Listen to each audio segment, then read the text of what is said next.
Chapter 12 Muslims and the Israelites. We were moving towards the plain of judgment. We saw Nuhur and Shaista on our way. Their sight kindled my sense of humor. I said to Saleh, "Let's tease them a bit while we are on the way." They were going towards the lake. Since we were at their back, they could not see us. I quietly got close to them from Shaista's side and suddenly said to Shaista in a loud voice, "Hey you, come with us. We arrest you for strolling with an unrelated man." Shaista suddenly turned towards us, alarmed on hearing my loud and stern voice. Nuhur, however, did not show any concern. He looked at me confidently and said, "If that be so, you may arrest me as well. I am also an accomplice in the crime." He presented his hands forward while saying so. Thereafter he laughed and said, "However, you may have a problem, as there is neither a jail nor a place to execute the punishment over here. Even though there is no jail, you can still be punished. The punishment is that you have to marry the abducted. To live with the same woman all your life, and that too in paradise, is a severe punishment in itself," I said. Nuhur roared with laughter. Shaista had recovered from my earlier jibe by now. She smiled and commented, "You men are great believers in oneness of God. It's a wonder why your approach suddenly changes to sharing partners on this issue." With a mock expression of seriousness, Nuhur replied, "Abdullah, you know that the punishment for assigning partners to God is hell. Therefore, please don't make such polytheistic comments in Shaista's presence in future. Otherwise, you will be in trouble." Saleh intervened. "Be at peace, Shaista. Abdullah is actually practicing oneness. He has only one wife.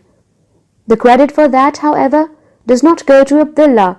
The custom of the society he lived in forced him to limit himself to only one wife. Let us leave this topic at that. Where is your wife, Abdullah?" Nuhur asked. I was not ready to get serious yet. I said teasingly, "Unlike some others, I cannot afford the luxury of spare time to wander around with my wife." "Yet you have the time to cast an evil eye on those who have the time to do so," Nuhur replied in the same teasing tone. "We are not the ones to cast an evil eye. We are only pleased to see such sights." "But you have cast an evil eye in my case," Nuhur replied and explained. "My prophet Jeremiah, peace be upon him, has been called to offer his testimony. Since I was one of his close associates, my presence there is necessary." He had a look of seriousness as he completed the last sentence. "Are you leaving?" Shaista asked. "Yes, you had better go to see your family.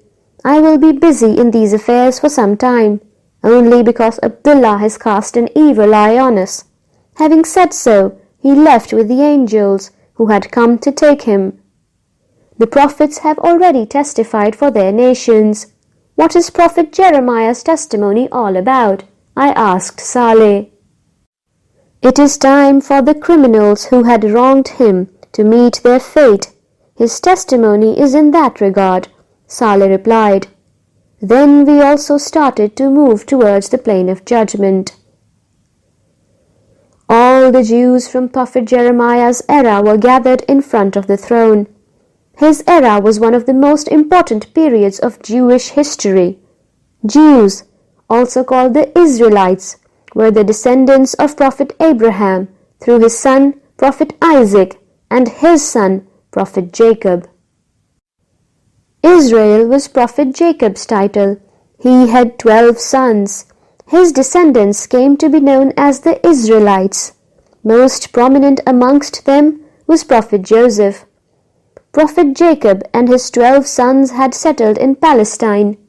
However, during the era of Prophet Joseph, all of them migrated to Egypt. They settled and stayed there for a few centuries. During that period, their numbers increased to hundreds of thousands. At the time of Prophet Moses, Jews were slaves of the Pharaoh of Egypt. God saved them from the tyranny of Pharaoh through Prophet Moses and gave them the status of his nation. For their guidance, the Almighty sent down the scriptures and the divine law. However, after having lived as slaves for centuries, cowardice, idol worship, and various moral ailments had become ingrained in them. Therefore, when the Almighty commanded them to wage a holy war, to take back the control of Palestine from the idol worshippers who lived there, they refused to do so. Palestine was eventually conquered many years later during the reign of Prophet Moses' successor, Joshua, the son of Nun, and the Israelites were then able to settle there. Later on, during the times of Prophet Solomon and Prophet David, the Israelites were blessed with a magnificent kingdom that was renowned in the whole world. Afterwards, they suffered another moral decline and various moral evils, as well as idol worship became widespread in the society. Their prophets tried their best to guide them back to the righteous path, but to no avail. Consequently, slavery was ordained for them. The neighboring nations attacked their kingdom repeatedly and weakened it considerably. When Prophet Jeremiah, peace be upon him, was sent to the Israelites as a prophet, they were a vassal state of the Babylonian Empire of Iraq, a superpower at that time, and its king, Nebuchadnezzar. The moral decline of Israelites at the time was at its lowest level. Idol worship was rampant. Adultery was common. Their behavior towards fellow Jews was that of extreme cruelty and oppression. The cursed practices of usury and slavery were widespread.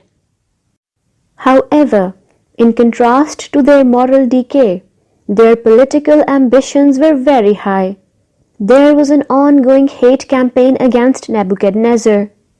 The attention of their political and religious leadership was focused on liberating them from the political subservience. National reformation, character building, and strengthening their bond with their Lord were not topics of discussion at any level. There was a lot of emphasis on the visible rituals of religiosity, but virtues like faith, moral values, and good deeds had no value. Prophet Jeremiah started his work in this environment and raised the banner of faith in one God and high morals with full force and vigor. He criticized the approach of the political and religious leadership. He warned the nation about the consequences of its moral deficiencies, idol worship, and other criminal shortcomings. In addition, he emphatically warned them about the risks associated with their plans for mutiny against Nebuchadnezzar. He tried to dissuade them from taking any foolish or emotional steps against Nebuchadnezzar, and warned them that if they did embark on that perilous path, Nebuchadnezzar would set upon them like the scourge of God. However, his nation did not pay heed to him. Instead, they first hanged him upside down in a well and imprisoned him thereafter. Afterwards, they revolted against Nebuchadnezzar. Consequently, Nebuchadnezzar attacked them with all his might. He killed 600,000 Jews and took away an equal amount with him as slaves. Jerusalem was razed to ground. When he left, the city looked like an abattoir. This incident was later referred to in the Quran, which declared the aggressors as the wrath of God against the Israelites and a payback for all their mischief. While I was lost in these thoughts, Saleh probably read my mind and said to me, "Your own nation did exactly the same thing, did it not? They were at the rock bottom when it came to knowledge, education, true faith and morals. Yet their so-called leaders continued to blame the superpowers of the time and their political conspiracies for their problems. Instead of focusing on improving their faith and moral values, political power and dominance were their foremost concerns. Adulteration, corruption, excessive profiteering and exploitation, hypocrisy and polytheism plagued your nation. Following the cessation of prophethood after the last holy prophet, it was their responsibility to deliver God's message to the rest of the humanity. However, instead of reforming their nation and spreading the message of Islam to non-Muslims, they embarked on a path of hatred against them. They waged wars against them, like these Israelites here who waged a war against Nebuchadnezzar instead of reforming themselves. Unfortunately, like the Israelites, they also faced similar terrible consequences of their actions. As Saleh completed his sentence, there was an announcement, "Bring forth Jeremiah." In a short while, Prophet Jeremiah, peace be upon him, arrived, accompanied by a few angels. He stood in front of the throne quietly, without saying anything. Saleh said to me, "The Almighty will present the case of His messenger Himself." As soon as Saleh uttered these words, a movie started to roll in the sky in front of us, and everyone looked up to watch it. It was a scene of absolute devastation. All around, one could see fires and their leaping flames. Thick clouds of smoke rose skywards from the burning houses and properties. Sobs, screams, and suppressed wailing could be heard everywhere. The earth was awash with the blood of innocent and sinners alike.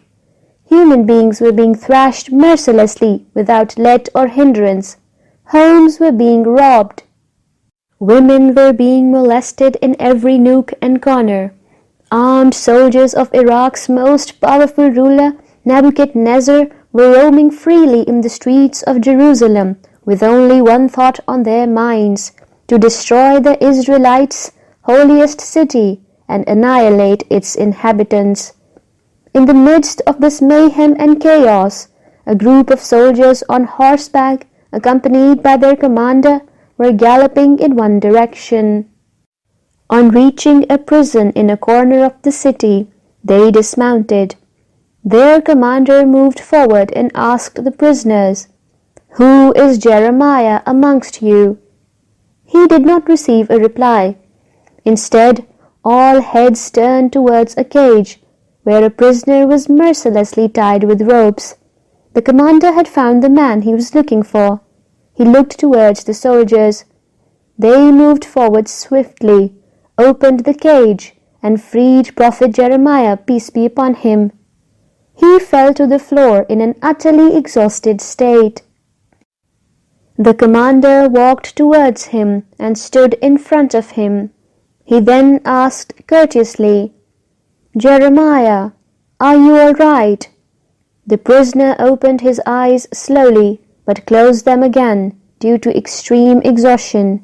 The commander looked at him pensively and said in a voice filled with pride, "Jeremiah, your prediction has come true.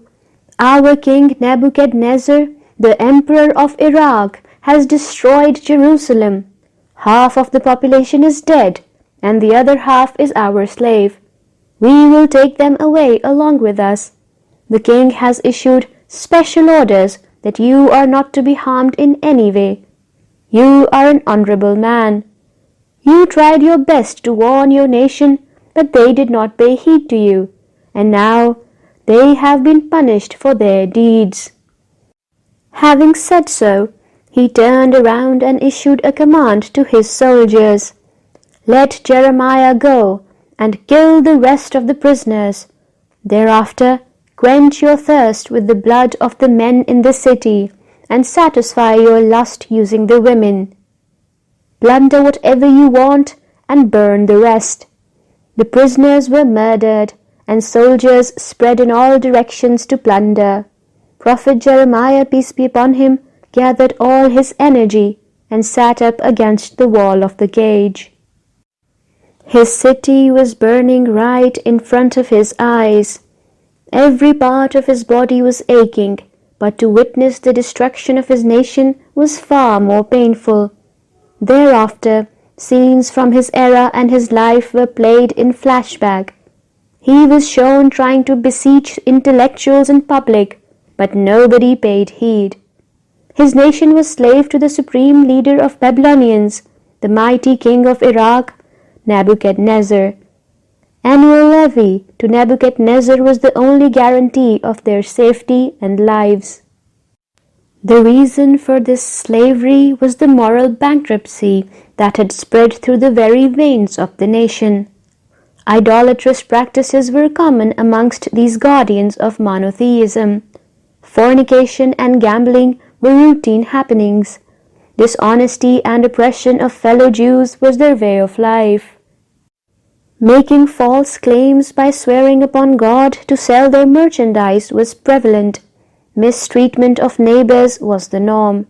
They lent money at usurious interest rates and enslaved the whole families of those who could not repay. Religious scholars were busy fomenting national pride in the masses instead of reforming them. Ritual animal sacrifice was deemed the crux of the religion, rather than true faith, high morals, and abiding by the divine law. Their rulers were tyrants and corrupt. Extravagance and luxury was their way of life, instead of fairness. However, the entire nation was unified on one issue, that they should liberate themselves from the enslavement of Nebuchadnezzar.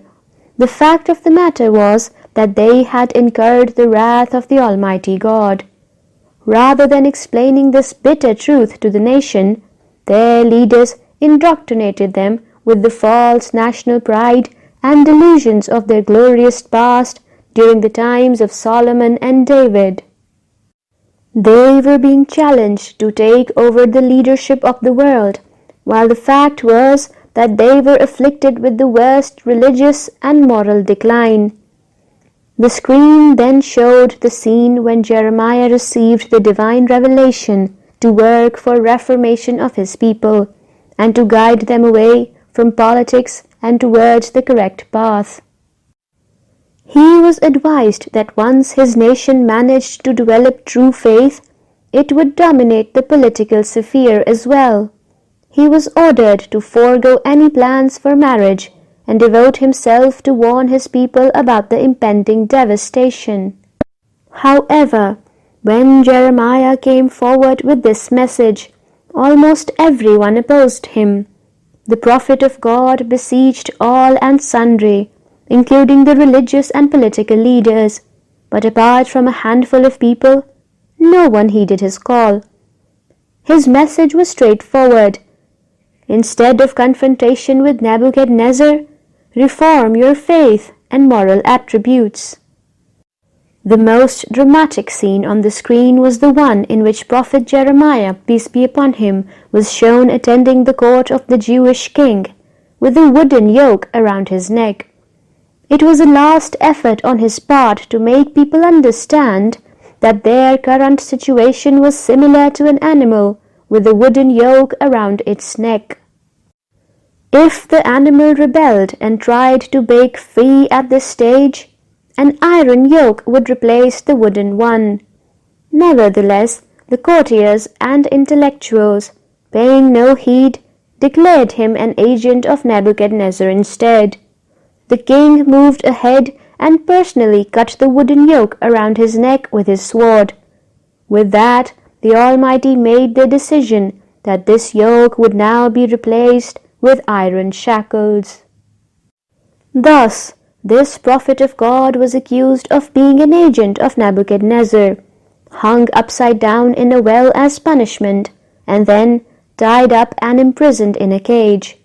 Revolt against Nebuchadnezzar was announced.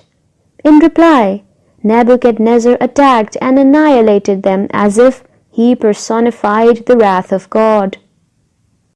Thereafter, The opening scene was repeated on the screen, in which Jerusalem was being rained with fury of God. Prophet Jeremiah, peace be upon him, opened his eyes, looked around, and saw the denuded corpses and utter destruction all around him. He then said in a loud voice, "O people, I explained the situation to you threadbare, yet you preferred to listen to the political jugglers and bigoted and ignorant religious leaders. You overlooked the ailments of your society. You lived your lives oblivious to the ills of the society around you and commandments of God. Hence the punishments for your doing." Prophet Jeremiah, peace be upon him, then looked towards the sky and muttered, "The day for the perfect justice will come. It will surely come, but after a little while." With that, the scene being projected ended. A raging, thunderous noise shook the environment. The Almighty's anger was at its peak. The treatment meted out to his prophet by the people of Israel was so heinous that the punishment inflicted to them through Nebuchadnezzar was absolutely insufficient. The time for the real punishment had now arrived. The Almighty ordered that anyone involved in the maltreatment of Prophet Jeremiah at any level or scale be brought forward. First, a group consisting of the king, the peers and the clerics was produced, all of who were responsible for the tragedy. It included those involved in ordering and executing the actual punishment, as well as those responsible for abetting his declaration as an agent of Nebuchadnezzar. All of them were sentenced to hell. Thereafter, the accountability of people of that era started on an individual basis. All those who had committed crimes against the Prophet of God were dealt with in a manner befitting them, and the worst punishment was awarded to each of them. This time I stayed in the plane much longer and watched many people being put through the accountability process. To be fair, I had seen it only a few times before, but it was evident to me now that the Almighty was carrying out a full and extremely comprehensive accountability. Deeds of every person were being reviewed in the light of his circumstances, environment, and personality, whose development was in turn influenced by upbringing, grooming, and various other factors. Even the most insignificant deed was recorded in the book of deeds. The intent, motivators, and actions were all being evaluated. The evidence included records kept by angels, testimony of other human beings, as well as of inanimate objects in the environment. Even the very organs of people were testifying. Final decision was reached in the light of all these testimonies. This exhaustive process ensured that nobody was wronged in the slightest. If there was even the minutest chance of forgiveness, it was provided. God's absolute justice and perfect beneficence were demonstrated in such a way that words failed to paint the right picture. While I stood there, lost in the proceedings and environment, Saleh whispered, "Naima is frantically looking for you." "Is everything all right?" I inquired. "It's an interesting affair. You would better come along," Saleh responded. After saying so, Saleh held my hand, and in a moment we were standing beside Naima. I was surprised to see the sight of a girl as pretty as a fairy standing next to Naima. I tried to recall who she was, but I could not. Naima introduced her to me. "This is Amura. She belongs to the nation of Prophet Noah, peace be upon him. I met her over here. She desired to meet the last prophet, or one of his eminent followers. I was not in a position to arrange a meeting with the last prophet. However, I thought I would introduce her to you instead. After all, you are amongst his distinguished followers."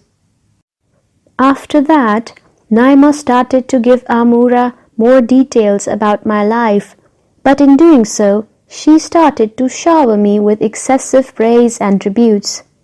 I interrupted Naima and said to Amura, Naima is my wife, so understandably, she exaggerates in praising me. However, she correctly pointed out that I could arrange for you to meet some of the eminent people from amongst the followers of the last prophet, or even the Holy Prophet himself. Naima did not like my humility and uttered crossly, If I am exaggerating, then please explain to us that why is this angel with you all the time? And what do you have to say about all the places he takes you to? In order to kill the argument, I said, Okay, I give up. But please provide more details about Amura. Amura was amused by our conversation and said, Human beings will never change. They haven't done so in 1,000 years, or even after being resurrected. You are quarreling just like my parents used to do. I have met Amura's parents as well, Naima said in a jovial mood. However, her next sentence solved the mystery of her excitement and the reason for calling me back from the plane of judgment. Amura's not married to anyone over here. Saleh confirmed my suspicion as he whispered into my ear, Naima called for you so that you could meet your future daughter-in-law. Naima was trying to find a suitable wife for Jamshed. She had succeeded in her pursuit to the extent that she considered Amura to be a suitable candidate. Yet I was not aware whether the bride and groom-to-be had even met or approved this match. That aspect, however, did not seem to bother Naima too much. In Naima's view, her own approval seemed to be the main prerequisite for this match. I asked Amura, Where is your husband, Amura? Amura answered shyly, In the previous world, I died when I was only 15 years old. I used to be ill frequently since my early childhood. As compensation, the most merciful God decided to grant me entry to the paradise without any accountability. And the rest of the decisions concerning you are being made by your future mother-in-law, I mused. Saleh probably heard my thoughts as a smile appeared on his face. Amura said, It was really nice to meet all of you. We shall stay in touch in the paradise as well. I should leave now. My parents must be looking for me. Naima also turned to go along with her, but I stopped her and said, Hold on, Naima. I have something to discuss with you. Naima said to Amura, Could you wait for me where we had met earlier, Amura? I will join you shortly. I commented jokingly, Naima, take Amura's mobile number. Otherwise, how will you find her in the crowd? What is a mobile? Amura asked, a bit surprised by my comment. A mobile is a devilish device. Once you get it, you won't be able to get away from Naima, I replied. Saleh intervened. I don't think Amura will be able to get back to her destination on her own. I will accompany you, Amura. After Amura and Saleh had left, Naima and I sat on a spot by the bank of the pond. I said to Naima, Are you aware of what you are doing? Yes, I have selected a potential bride for Jamshed. I am aware of that, but are you aware that your own like or dislike doesn't really matter? Yes, I am aware. However, with his bitter experience of choosing Huma in the previous world, Jamshed will not be able to object to my proposition. I have already spoken to Amura's parents regarding this matter, and they are in agreement. This means that although you have already agreed to the match, the couple who are the main concerned parties are not even aware of this arrangement yet, nor has their consent been obtained. Naima, this is not the old world. Over here, we are parents in a nominal sense only. Whatever the two of them desire will happen here. So before you build your hopes too high, you would better seek their consent." "What if they refuse?" Naima muttered. "Well, there are many other girls to choose from. Over here, there is no shortage of anything. There is abundance of everything. You should relieve yourself of any concerns in this matter." Naima became quiet, yet I knew that her mind was still occupied with the thoughts of her future daughter-in-law. I looked at her and said, "Naima, this is the first time we are alone over here. Why don't you set aside your maternal affection for a second and enjoy the beautiful atmosphere around us?"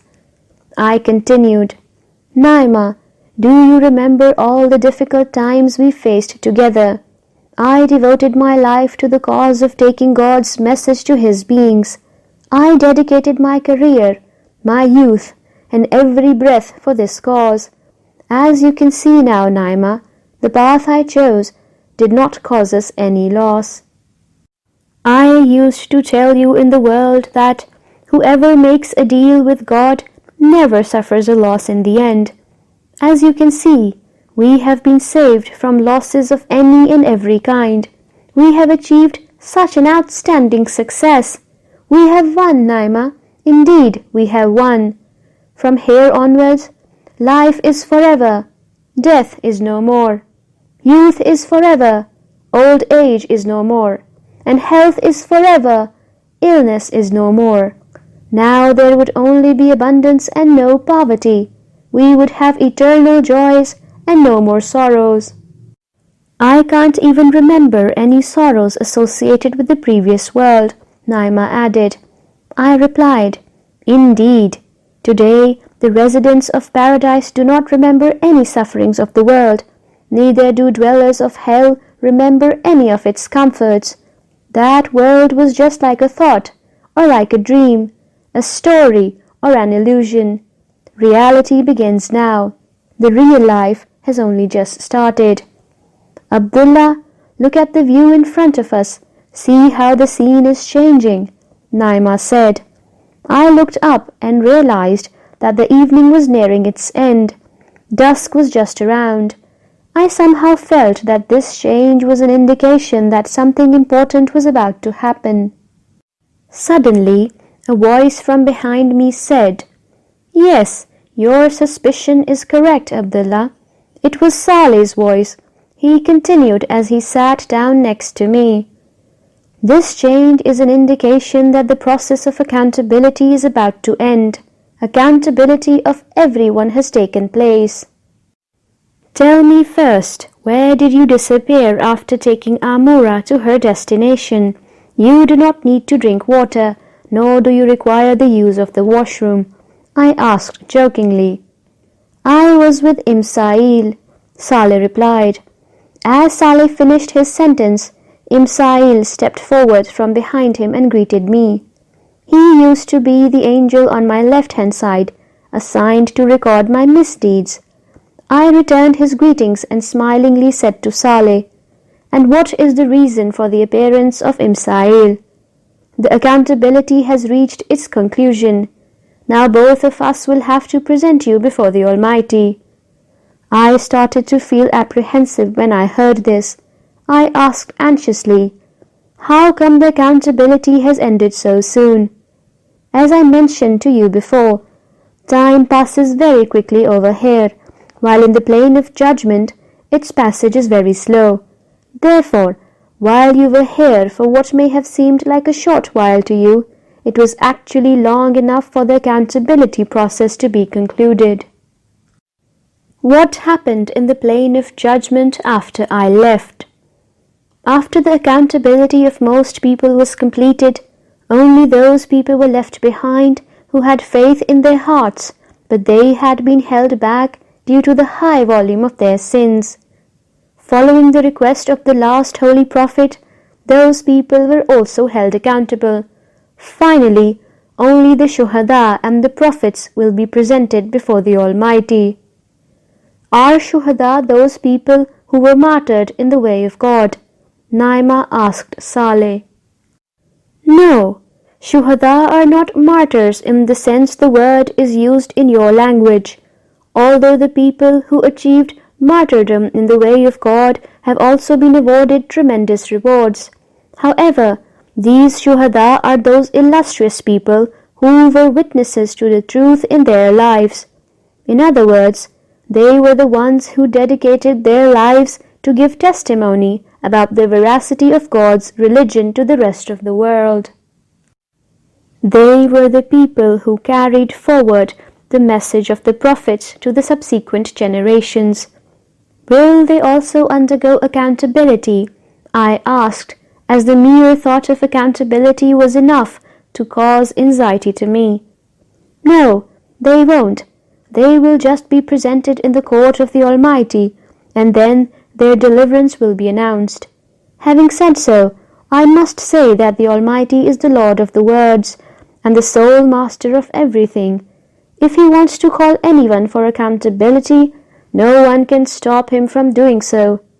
I involuntarily said, "O Lord, forgive me and have mercy on me." Saleh replied, "I have only pointed out the authority of the Almighty. I am not suggesting that He will do so. In fact, the time has now arrived for people to enter either the hell or the paradise. As such, the residents of paradise and inmates of hell will all be gathered in the plain of judgment. In their presence, the success of the prophets and shuhada will be declared. Thereafter, people will be sent in groups to their final destinations. Eternal life will thus begin."